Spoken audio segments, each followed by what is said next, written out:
In the top lane, Revenge. In the jungle, Scouting Grounds Honda MVP Fnatic. In the mid lane, it's Oceania's Triple. Bot and support, Mash and JJ, and their coach, Cop.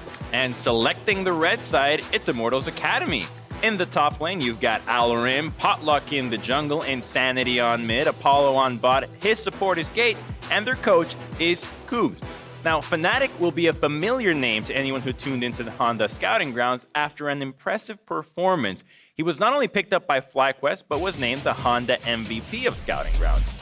He fared well with his solo lanes controlling the meta, but better than that, he's got the Lee Sin, one of the strongest picks right now, and you really need to ban it if your team does not play it, which puts a very strong emphasis on the draft for this season. Yeah, Lee Sin, Elise, Kiana, and Rek'Sai definitely in this man's wheelhouse. So he's very happy with how the meta is shaking out. On the other side, the Alarum also did very well in his Academy opener versus TSM, playing Urgot into Aatrox, which we haven't seen in quite a while. Alarum certainly known for taking his own tune to champions sometimes, but he popped off in that game. He's one of my favorite stories because he came into the Academy circuit as a Wukong one trick and then started diversifying from that, now has a counter pick to a very popular pick, and it's really cool to see these one tricks like Revenge, who's across from him, who was a Riven one trick as well, and then using the skills that they learned from these very specific champions translated to bruisers that are similar. Yeah, and we have seen Alarum on the LCS stage, even playing more meta champions, certainly can whip out Ornn,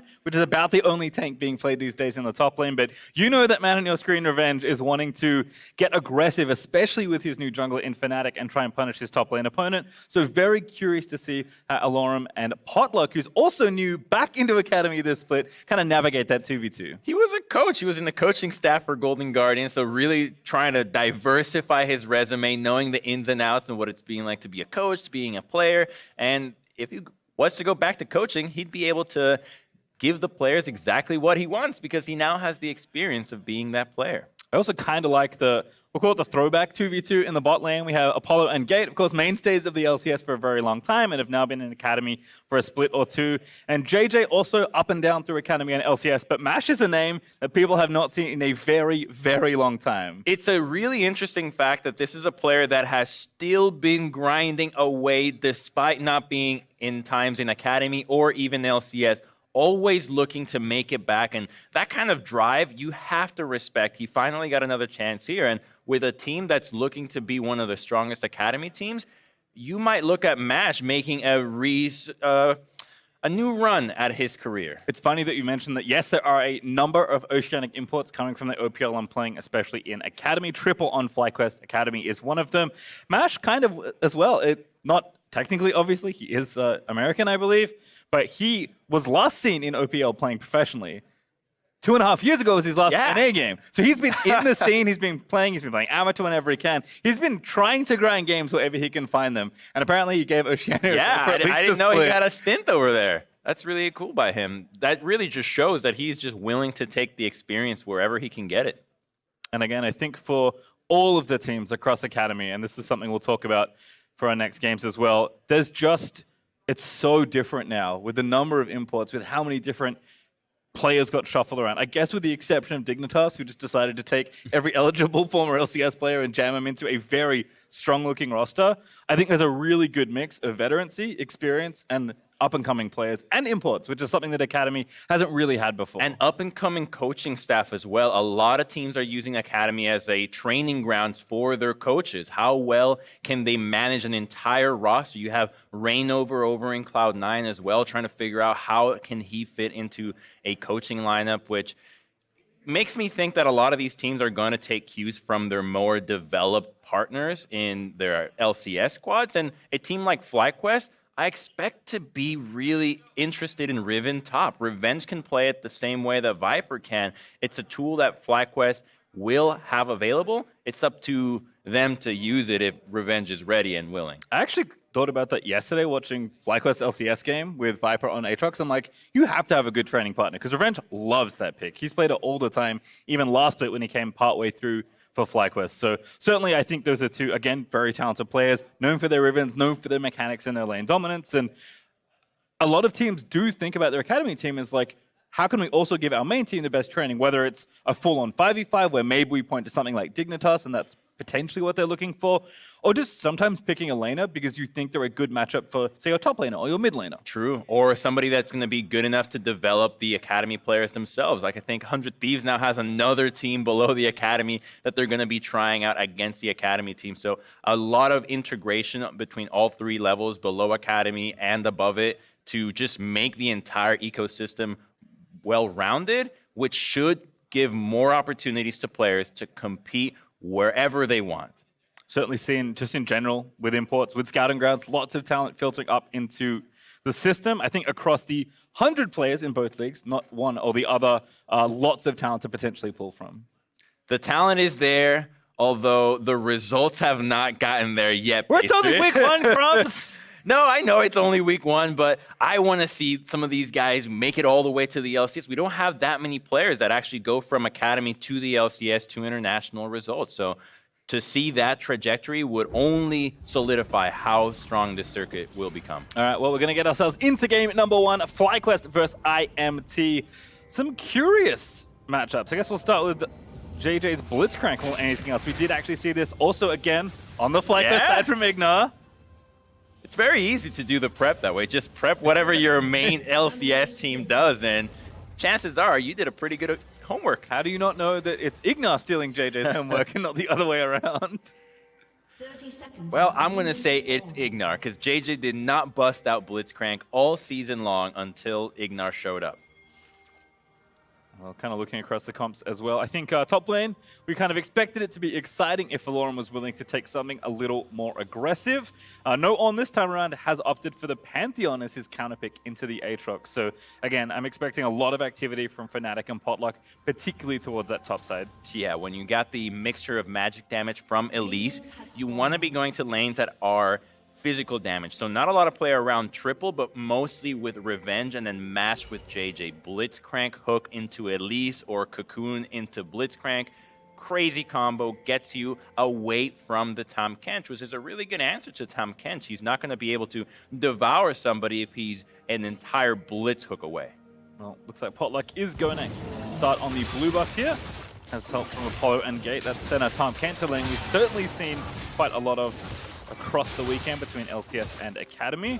Fnatic is starting on his opposite side though, both junglers starting blue, but curious to see where Fnatic wants to go for potentially a very fast early gank. It was very kind out of Apollo to use a Senna Q on the Jarvan, just giving away 70 mana, which might come in handy in the laning phase. I want to track if the mana play comes into fruition here, because Miss Fortune can get really annoying with her harass.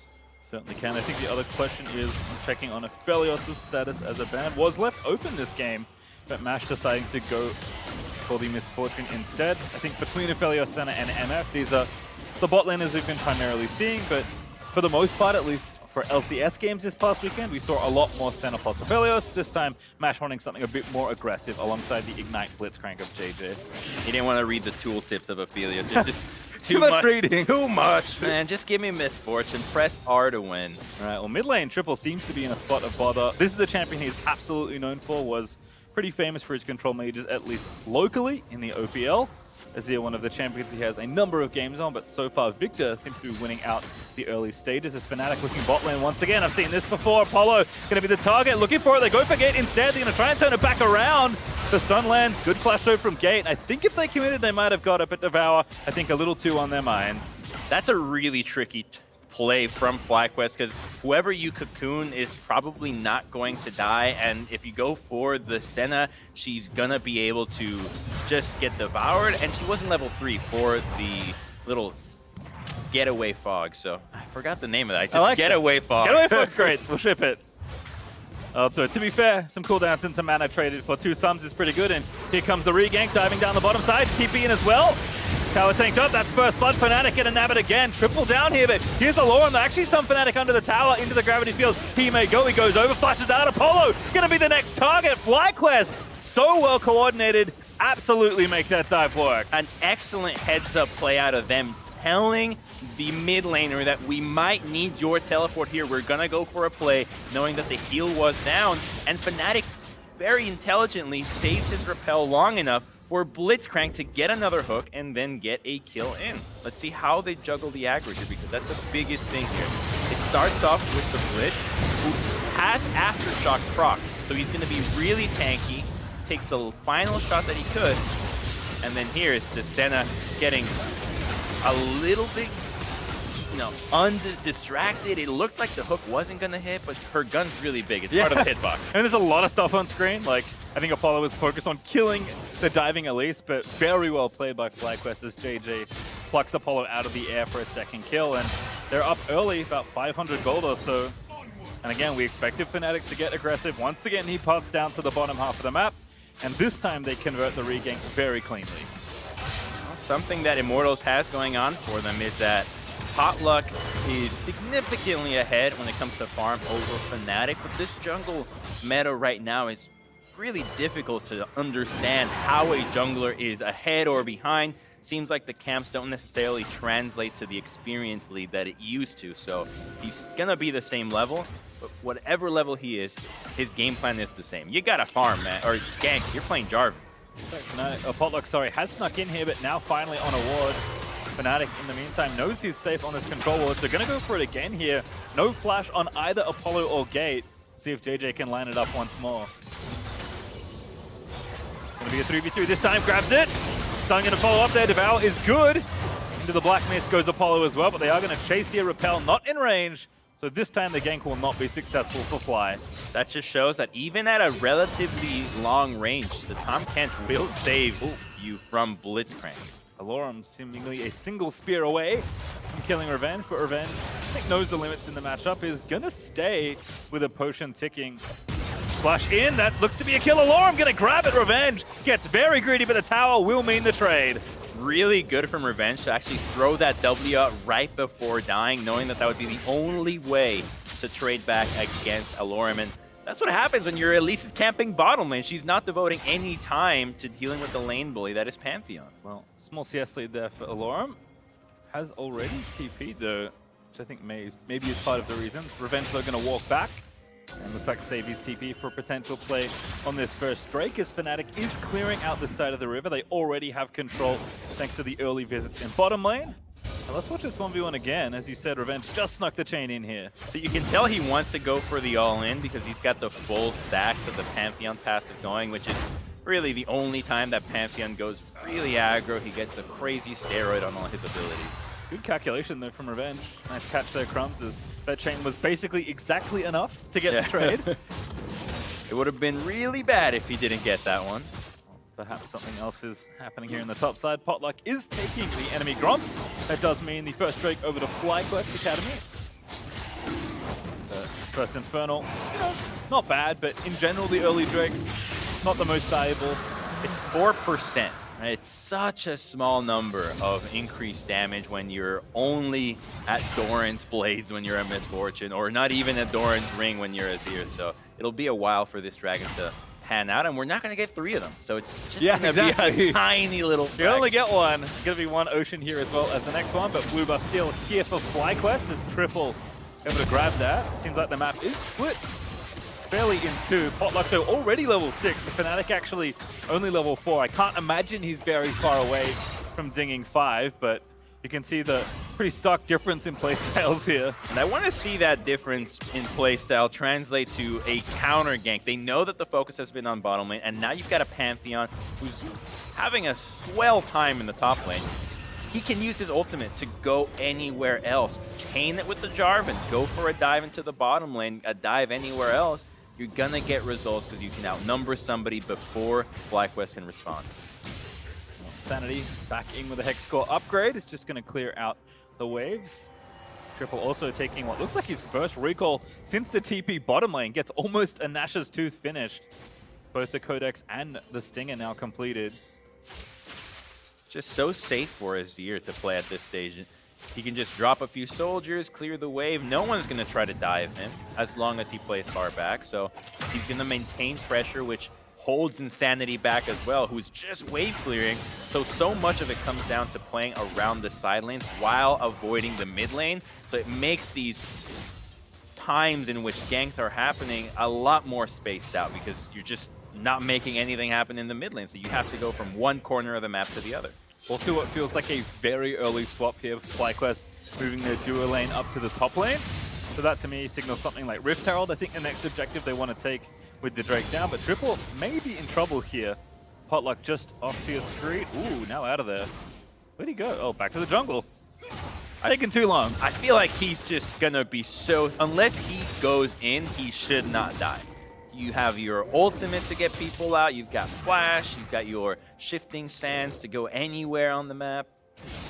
Does at least clear out a ward and put one down for himself. So left side control continuing here for FlyQuest Academy is something we did see again from FlyQuest in their opening game. Just a lot of really good coordination for a team of players that have not played together really much at all.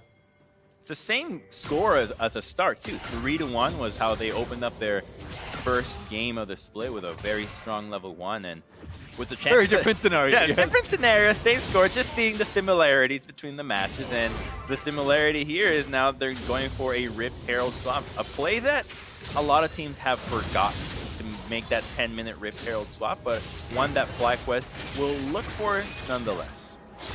Also a second one that you can potentially grab as well. So it does seem like FlyQuest are fully committing to this left side of the map, looking to try and take the objective. As I say that, Triple goes back to lane and Fnatic actually peeks for a gank here in top lane.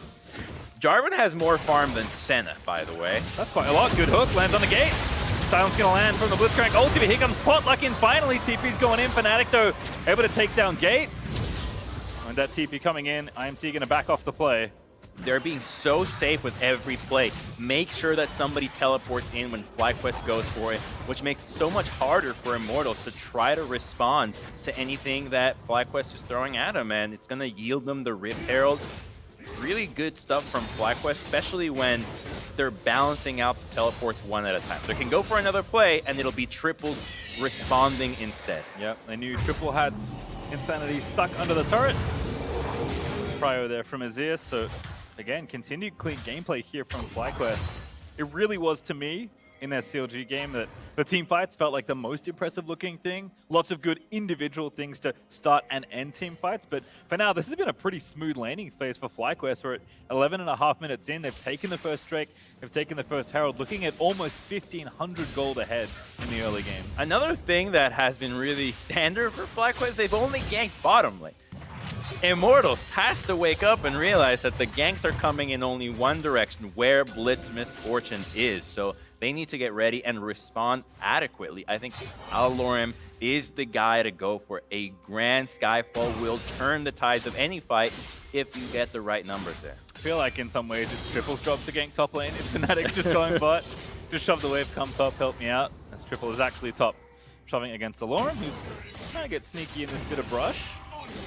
Not too sure how this 1v1's going to go, but it's not going to be a 1v1 for much longer, perhaps.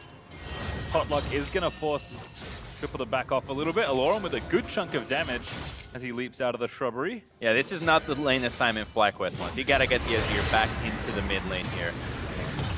No surprises at the bottom lane. Back at the rant. Oh, hook lands again. JJ using the Rift Herald as a distraction, perhaps, but Herald does not quite finish off the tower. Dude does get a good chunk of the plate money off of it though. There's also this Ocean Drake respawn that's likely the impetus for the swap, with Triple being the one currently on FlyQuest that has the TP. So no tower, but at least this Drake is probably good enough for FlyQuest. So do you remember when the meta was about somebody makes a play somewhere or goes for a tower dive and your job as a jungler is to respond elsewhere and try to find a way to counter that?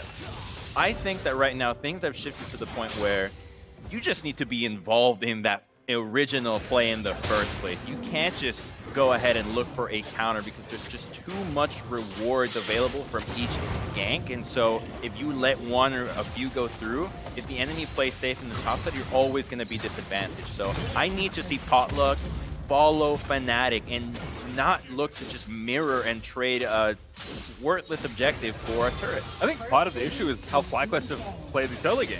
There's actually nothing they could have traded.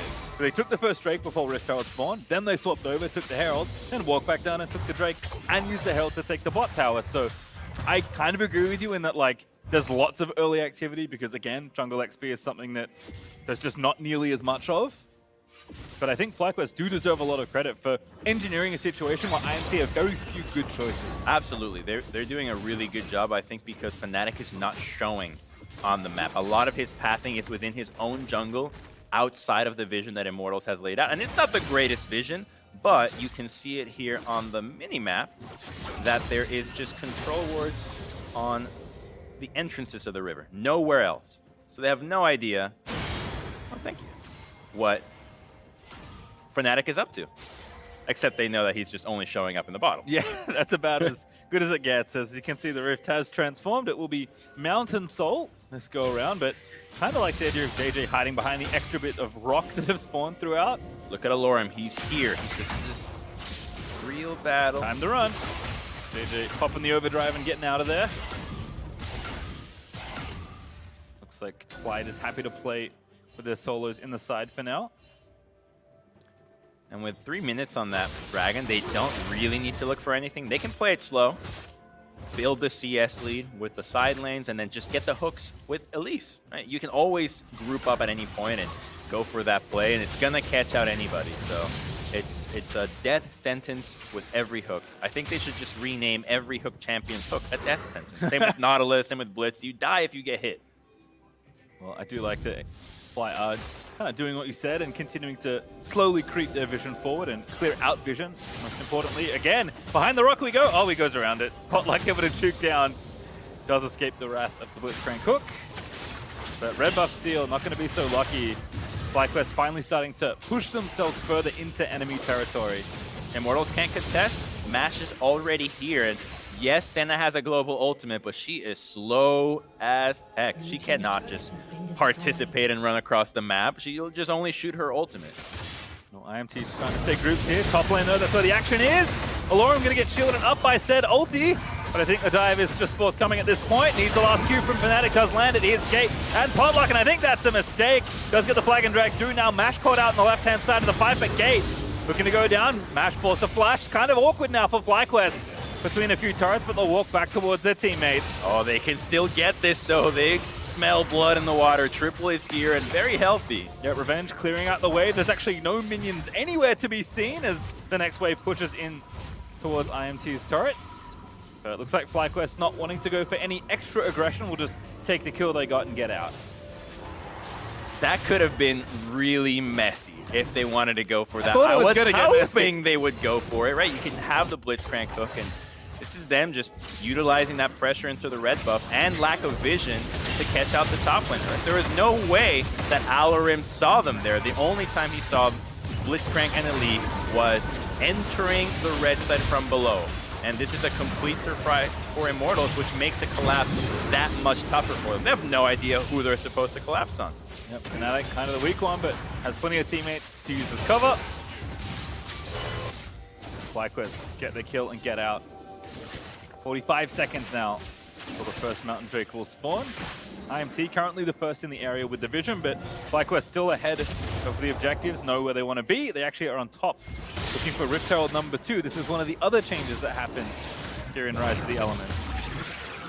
Now they are Siamese Herald twins. And it just feels so valuable. Like, one Herald was good, but you're like, now what do I do? Because often you got a side lane tower, you cashed in the plate money, and you're like, okay, cool. I still can't push forward on the map because I don't have any other points broken open. I think now we'd get able to get a second Herald and likely look mid, which is the one you want the most. Even with IMT trying to trade here in bottom lane, it does seem like Apollo and Alorum will get that tower. Quick channel there in the mid lane, and FlyQuest will be busting through the center of this map very quickly. It keeps the whole map relevant, having the Rift Herald, because otherwise you would just never go back top until 20 minutes. So this means that everything is a little bit more engaged, and it's going to go for another charge, and Immortals is looking for Alorum. He's got a Grand Skyfall. Oh, they get the turret actually really quickly. Alorum does move in with the ulti. Potluck looking for something, but doesn't find a target he wants to engage on, and IMT rotate off the Drake only to lose 2 turrets. That was such a shy Grand Skyfall, and the hook is going to catch him. He puts his shield up. He's going to be fine. Yep, JJ, they're on point with these hooks. Victor ulti out. Fnatic finds a stun only onto Gate, though. Chaos Storm getting FlyQuest a little low, so IMT might fancy something here. Still ulti up for J4. Revenge going to be the target. Hook misses. Mash over the wall with the ulti. Not going to connect. Fnatic now in trouble. Going to have to repel. Nowhere good to go, though. Back down he goes to the ward, actually, and that flash is maybe enough distance. Ulti up from center. Potluck out of there after the ulti usage, and Lots of trades back and forth, but still no casualties. There's no mana on Insanity. Oh! He's the main damage, so they're relying on Alarim's cooldowns to be able to take anybody down. So it's a slow, grueling battle, but with a Mountain Dragon to claim, these are champions that definitely are going to benefit from this. A lot of tanky boys on the Immortals side. 1 kill and their first Drake for 2 towers is the trade that IMT eventually end up with. But still down about 4,000 gold, looking good on the FlyQuest side. But IMT, I think, finally committing to a 5v5 and being like, okay, we can start to win these team fights if we play them right. Yeah, they've got the damage, and also they did a good job of avoiding what Mash's damage was going to be through the ultimate. He was a little preemptive, using it when Potluck jumped in, but getting that spell out and then continuing to be aggressive was the right call from Immortals, knowing that there's not a lot left in FlyQuest's tank. Victor's certainly a champion that will scale up nicely. Already see Insanity just with that max hex score and a couple of extra needlessly large rods, doing plenty of damage with his ulti in that team fight. Triple though, also no stranger to doing lots of sustained damage in a team fight. As the Haunting guy's already finished, along with that Nash's Tooth. So I think here, what FlyQuest can do is take advantage of Apollo's poor wave clear. Senna is so slow in the mid game when it comes to clearing minion waves. And if FlyQuest can get either the Azir or the Misfortune directly against her, they'll be able to shove and out-rotate Immortals every single time, which gives them the head start when it comes to contesting these objectives. And here we go again. Look at that. Senna is already in the mid lane. FlyQuest is ahead of the play. JJ at it again. Gate this time does not get connected. Now maybe the counterplay here. Flash forced by Insanity as JJ gets over the wall. I think the red buff also got stolen. Triple running away from the Chaos Storm. Does take a pretty big chunk of damage, but gets himself to safety in short order. Revenge playing on the side lane here. I think Alorum, though, as far as starting things for Immortals, as you mentioned, Crumbs, only that one ulti so far, but at least has been very willing to start things. Yeah, and I want to see him be willing to put himself in a dangerous situation next time around. Use the Grand Skyfall to position where you think the enemy is going to run, so you appear from behind them, not on the same time your team approaches from, but you split the focus of FlyQuest. You can't have Mash shooting in the same direction. If he's double upping you and there's no one behind you, you're already getting more value out of that play because he's minimizing his damage. Yeah, there's a lot of gold actually on the big carries with FlyQuest. We've got about 1,000 gold up for Triple, and similar story there for Mash. Actually, I take it back, that's 2,000 plus up for Mash in that particular matchup. So I think with 2 items done for Triple, and I assume 2 done for Mash whenever he wants to go shopping. A lot more pressure that can be applied in these next few fights, so IMT still have to tread somewhat carefully, especially since they're getting consistently starved division. As 22 minutes in, Crumbs, we've got a Baron. And something interesting just happened. Just got told by the producers. Mash fat-fingered his stop thought block. I heard that. Yeah. So I don't know if Immortals is going to be pressing tab to check that they now have Mash as a viable target to engage on. Well, FlyQuest Academy using the Baron as bait to pull off pretty quickly. They have 1 Ocean Drake to help them regen between attempts. And again, doing a great job of just getting all the vision out of this red side jungle. They can always shove mid lane faster. This is what Immortals has been dealing with all game long. They're happy because they have a Victor and a Senna that technically infinitely scales, but how long can they afford to bleed out in this way? Ash gonna get the slow down. JJ looking for the hook, does not connect onto Apollo. Was close though. IMT will be forced away. Drake spawning in a minute 10, so might have FlyQuest moving themselves over to this side of the map instead. Revenge gonna get around there, but gonna push away first as we watch this one in. Oh. I would have liked to see him spam dance. Control himself. This last. He's got to shake it off there. Mash has now sold his stopwatch and picked up a cloak for the, I assume, incoming Infinity Edge. Huh. Okay. I would have just left it there. Maybe turn it into a GA at some point. There's physical damage that is going to be affecting you with Pantheon and Senna. Still a stone plate, you know, really mix it up. Right. Stone plate MF. Seen a lot of stone plates before at least. Yeah, I don't think stone plate MF is coming to a solo queue near you anytime soon. Only one tower down for IMT means the space available to play on is rather limited. So FlyQuest continuing to play pretty clinically here. Just clearing out vision, going around the objective, and just looking for a pick with Elise and Blitz. IMT may look to challenge here on the Baron side of the map with the Drake being up, but Drake shouldn't take too long to be felled at this point. Immortals is starting to feel good, that the hope is starting to pay off. There's a death cap on Insanity, and Victor's damage is gonna be completely raw. Not a single ounce of magic resistance. AJ with a bit of a face check early. Gonna go into stasis, and that's actually Potluck gonna be forced to be devoured. Revenge now from the flank, again looking for it triple, dishing out damage on Insanity, but can't go too much further forward. JJ looking for the rehook. Root lands in onto Revenge, and FlyQuest just can't find the first kill. Wow, just everything blown, but still nothing on the side of FlyQuest. Right out here every time, it feels like, but been a little frustrating, I think, to not be able to convert. Oh, Gate maybe too far forward now. JJ looking for the knock-up, lands the hook instead, follows the knock-up, Cocoon in. He can turn this. Exhaust plus shield, Gate's in there. Ooh, that's Pantheon. Hello, JJ, goodbye. The globals are finally being used from Immortals to outnumber FlyQuest. They're not strong enough right now. Close. You can see how much damage Victor is doing, but if they keep using these globals, Pantheon intelligently, or maybe even use the Tom Kens to try to surprise the Blitzcrank once again, I think they're going to be able to slowly crawl back this gold lead. Almost feels like that death was caused by frustration. You didn't get the entry kill, you really wanted it. You finally find the support that you can pick off, and Alorum just swoops in to get the kill instead. So one back there for IMT. Support's trying to assert their dominance. Certainly was almost asserted here, but Gate a little too tanky as Alorum charges in. And Insanity getting extra gold there.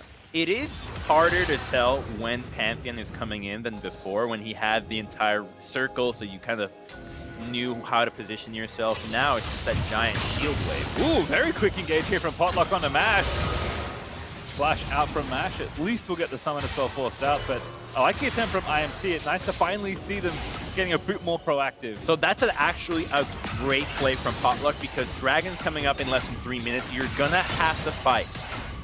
You're not giving up a Mountain Soul for nothing. So if they can get a fight with Misfortune having Flash down, it'll be a lot easier to stop her ultimate or take her out altogether. Good use of timing here though from FlyQuest. They know Potluck likely had to recall, so they're actually just zerging down the Baron. They miss Insanity with the hook, but he might get some bad news in just a moment. Smite is true from Fnatic. And FlyQuest just ninja the Baron. He almost killed Elise with that Ray as well. That might have been able to get the jungle kill and the steal with one spell. I think if he'd like sensed it, that's where you just chuck the ulti over and you're like, I know this is good. But I mean, a tough play to make for Insanity, and Fnatic had just enough health left to smite the Baron away. That'd be the chattest move of all. Just completely blind, throw everything, get the steal. If you blind flash in, I agree. If you just throw the ulti over, it's like, you half committed. If I'm in a game happens. and I think the moral is down and the team feels like there's no way to come back, I'm flashing in blind. Might have been a play that Insanity could make and not look completely foolish, but we'll never know. Can't roll back the timeline at this point. You can flash in and Tom Kent can devour you over the wall. That's true. So there is a world where that play was the right play. Right. Not going to go down that rabbit hole and die on that hill, but I'll suggest it. I would like to see it, but instead it's just a very calculated risk there from FlyQuest Academy. Gets in the Baron, now they can finally siege down the rest of these turrets. Hook over Potluck, put in the blender. Fnatic gonna try and execute him with the Stone Plate, keeps him healthy. Getting that cooldown off is a big deal. He can't just jump Misfortune now without trading at least a 1-for-1. Revenge also guiding the minions into the mid lane. Alorum there to answer, but looks like Revenge will move himself up towards the top half of the map and apply a bit more pressure on an easier to take turret as the bottom lane tier 2 also falls. So at this point, the Jarvan that is supposed to engage on everybody is 5 levels down from the Aatrox. It's a tough ask. Itemization doesn't really cover that distance. I agree.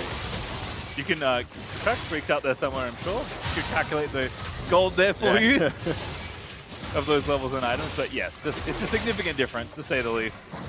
IMT, I think maybe just going to have to start doing something a little bit more risky Perhaps not when the Baron's still up and pushing the waves in, but JJ instead going to maybe try something here. Potluck again, the target of the Blitzcrank engage, and this time it's almost enough. Good ult there from MF. Alorum going in, he looked for the big flank there. He's actually still in there. Alorum actually going to look for the execute match.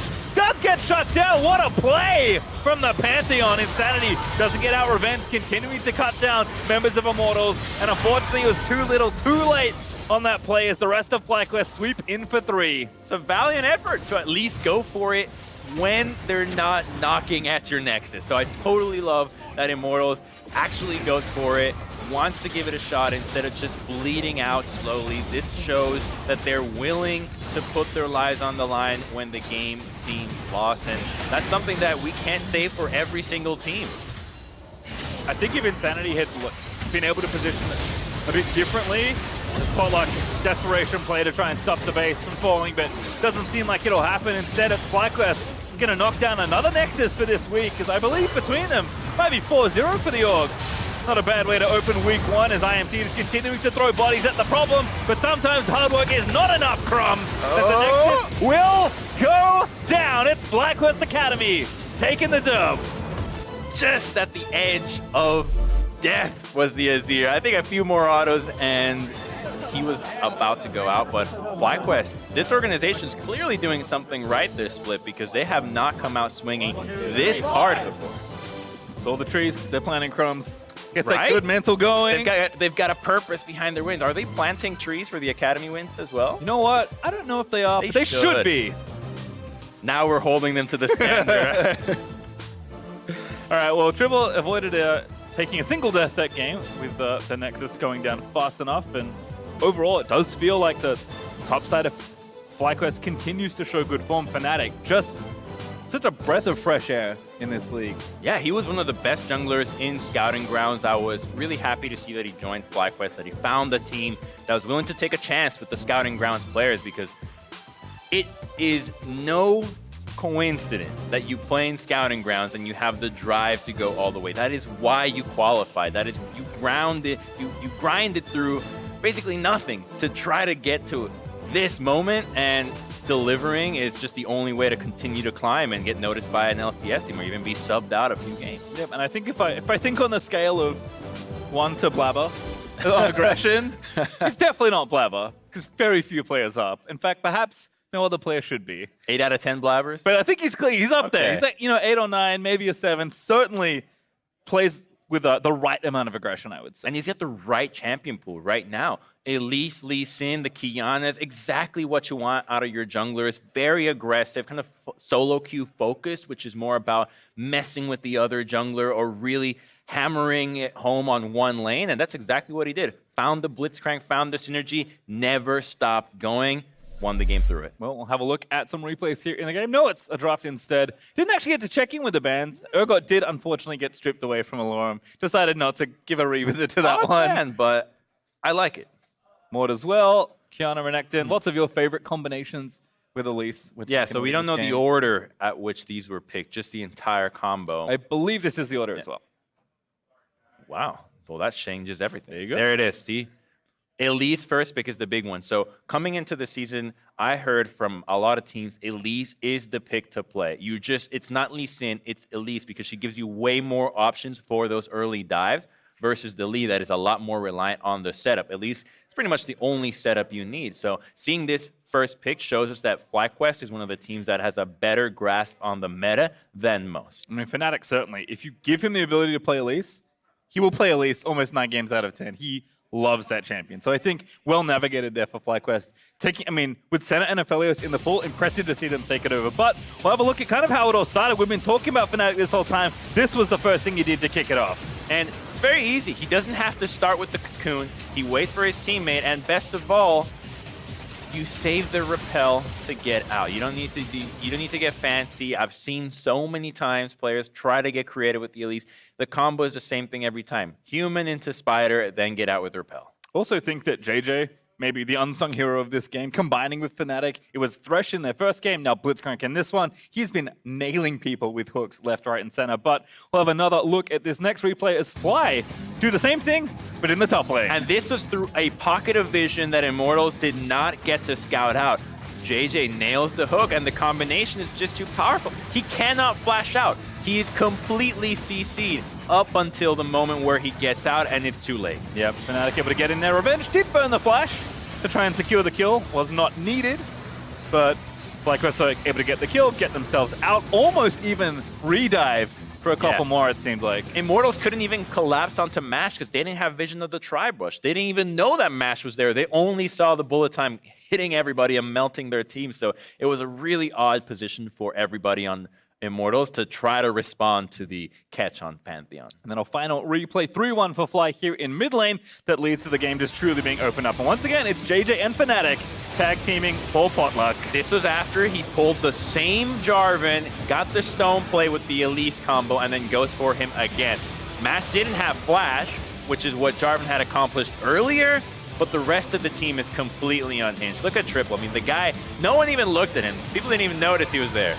Yeah, I think that was actually, now that I look back at it, that was the issue Insanity ran into, was the flanking Azir, just ripping him apart as he's trying desperately to kill the backline. Because in a different set of positioning, Victor rips through the back end of that team fight with a Lorem's play. That's why you want to have these high DPS mid laners comboed with the current set of ADs. Everyone's diving onto the ADs, and if you have a DPS mid laner, then you've got those two threats. But if you have a bursty mid laner, then it's a lot easier to avoid that damage than it is to avoid the just mayhem that Victor or an Azir can lay down. Well, as we see now, FlyQuest were able to take that play and then push straight down the Nexus. Although it did get a little close, it seemed like at times. KDA Triple protecting himself and most importantly taking the Nexus. Yeah. I also appreciate they went for it, right?